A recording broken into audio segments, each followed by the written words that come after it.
take us to the Mali match, and I don't need to waste more time on that one. Okay, so we're back again with our AFCON preview of the match between Tunisia and Mali. This looks a tricky one because Tunisia at times are flattered to deceive. Mali themselves are no slouch, although they haven't been fantastic. So it looks relatively even. I don't know what your thoughts are, Segodi and Mustafa.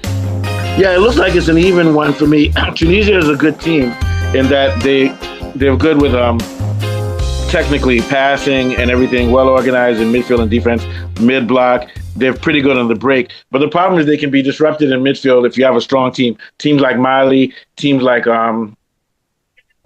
Cameroon, teams like Congo, these types of teams give them troubles. And with all their finesse and technicality, they can be outrun and outmanned physically by certain teams. And Mali, we know, is physical. They have a good compact team, good play, a good mid block, tend to pass the ball decently amongst themselves. But their problem is that they can't finish. They're also sloppy sometimes.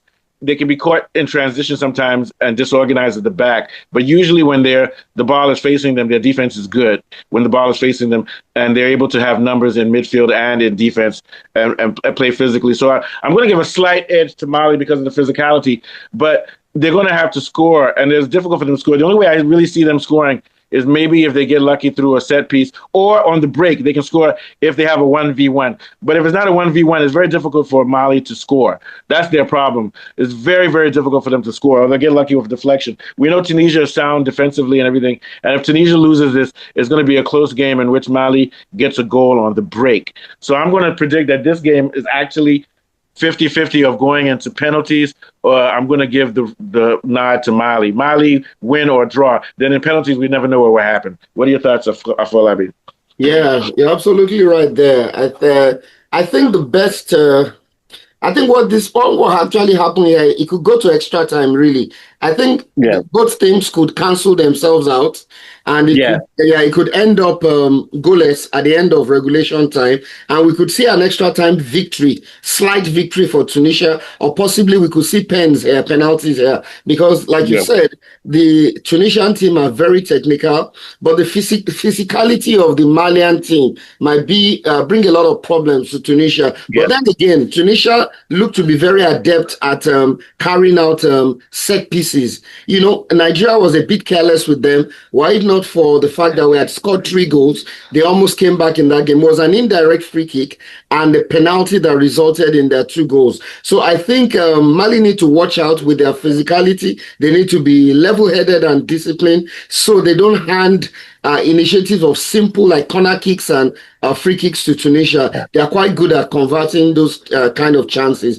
because at this stage, teams will look at the vulnerabilities in the opposition to try and have an advantage. But I think it will be a slight victory for Tunisia, perhaps in extra time, or it could go all the way to penalties. Yeah, I think so too. And that's looking like a likely result. And we know, like you said, Tunisia, the Mali team is physical, and Tunisia tends not to do well also against the press. Exactly. So Mali should press these guys.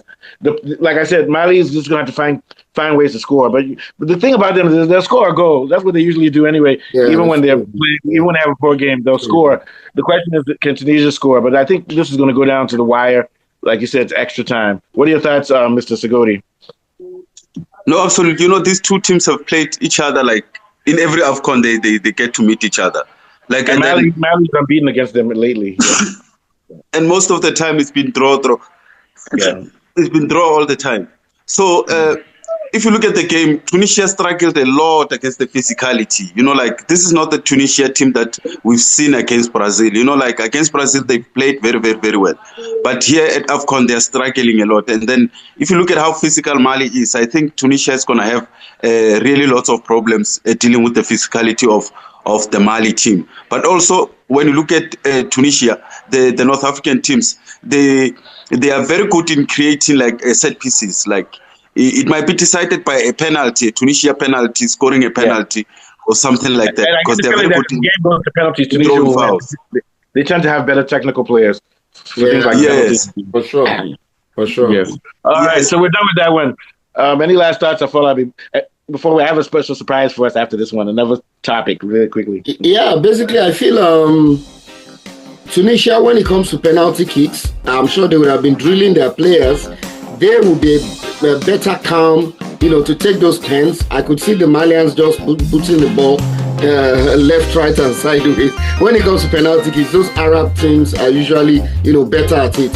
So, but I think it could end up in extra time, maybe a long goal victory, but it's too close to call. These are two teams that know each other very well.